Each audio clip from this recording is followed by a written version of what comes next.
সমস্ত প্রশংসা সেই মহান রব্বুল আলামিনের জন্য, যে মহান রব্বুল আলামিন আসমান এবং জমিনের মালিক, যে মহান রব্বুল আলামিনের প্রশংসা করে পৃথিবীর কোনো মানুষ শেষ করতে পারবে না। সেই মহান রব্বুল আলামিনের দরবারে কোটি শুকরিয়া জ্ঞাপন করি যে আমরা প্রত্যেকে বলি আলহামদুলিল্লাহ। আজকের আলোচনার বিষয় হলো পর্দার গুরুত্ব। ইসলাম নারী পুরুষ সকলের জন্য স্বাধীনতা ও পর্দার বিধান দিয়েছে, শুধু সমাজ রক্ষার জন্য নয়, বরং ইমান রক্ষার মাধ্যম।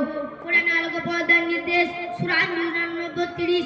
আল্লাহ তাআলা বলেন, কুল্লিল মুমিনিনা ইয়াগুযু মিন আবসারিহিম ওয়া ইয়াহফাযু ফুরুজাহুম। হে নবী, মুমিন পুরুষদের বলুন তারা যেন তাদের দৃষ্টি সংযত রাখে এবং তাদের লজ্জাস্থান হেফাজত করে।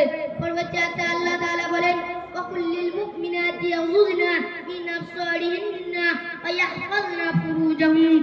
মুমিন নারীদের বলুন তারা যেন তাদের দৃষ্টি সংযত রাখে এবং তাদের লজ্জাস্থান রক্ষা করে এবং তারা যেন তাদের সৌন্দর্য প্রকাশ না করে।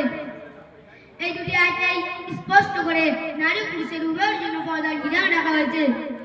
হাজ্জাল পর্দার গুরুত্ব। হাদিস রাসূলুল্লাহ সাল্লাল্লাহু আলাইহি সাল্লাম বলেন, নারী হলো পর্দার বিষয়। সে যখন বাড়ির বাইরে বের হয়, শয়তান তাকে ফাঁদে ফেলার চেষ্টা করে। আর কাছে রাসূল সাল্লাল্লাহু আলাইহি সাল্লাম বলেন, তোমরা কোনো নারীর সাথে একান্তে বসো না, কারণ তৃতীয় ব্যক্তি শয়তান হবে। পর্দা শুধু বোরকা নয়, এটা হলো একটি চেতনা। বর্তমান সমাজে অনেকে মনে করে মাথায় ওড়না দিলেই পর্দা সম্পূর্ণ হয়, অথচ ইসলামী পর্দা মানে হলো 1. নারী ও পুরুষ সমাজ মেলামেশা থেকে বিরত থাকা। 2. বেপরদাকার দৃষ্টির গুনাহ থেকে বেঁচে থাকা। 3. এমন পোশাক পরা যা শরীরের প্রকাশ না করে। পর্দা মানা মানে নারীকে ছোট করা নয়। আধুনিক সমাজে অনেকে বলে ইসলাম নারীকে গৃহবন্দী করেছে। এটা একেবারে ভুল কথা। ইসলাম নারীকে সম্মানের প্রতীক করেছেন। যেমন মূল্যবান বস্তু সোনা দানা তালাবদ্ধ থাকে, তেমন নারী হলো সংরক্ষণের যোগ্য। এইটার রক্ষক হলো পর্দা। সাহাবিয়াতদের নমুনা, রাসূল সাল্লাল্লাহু আলাইহি সাল্লামের সাহাবিয়াতরা পর্দা মেনে চলার জন্য তাদের নিজেদের জীবন উৎসর্গ করেছেন। হযরত ফাতিমা রাদিয়াল্লাহু তাআলা আনহা মৃত্যুর সময় বলেছিলেন, আমার জানাজার সময় এমন কাফন বানিও যাতে আমার দেহের অবয়ব দেখা না যায়। পর্দার উপকারিতা।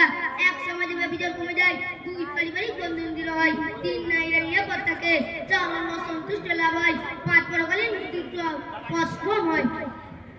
শেষ কথা হলো, প্রিয় ভাই ও বোনেরা, আজ যদি আমরা ইসলামী পর্দার নির্দেশ মেনে চলি, তাহলে আমাদের পরিবার, সমাজ এবং ইমান সবকিছু নিরাপদ থাকবে।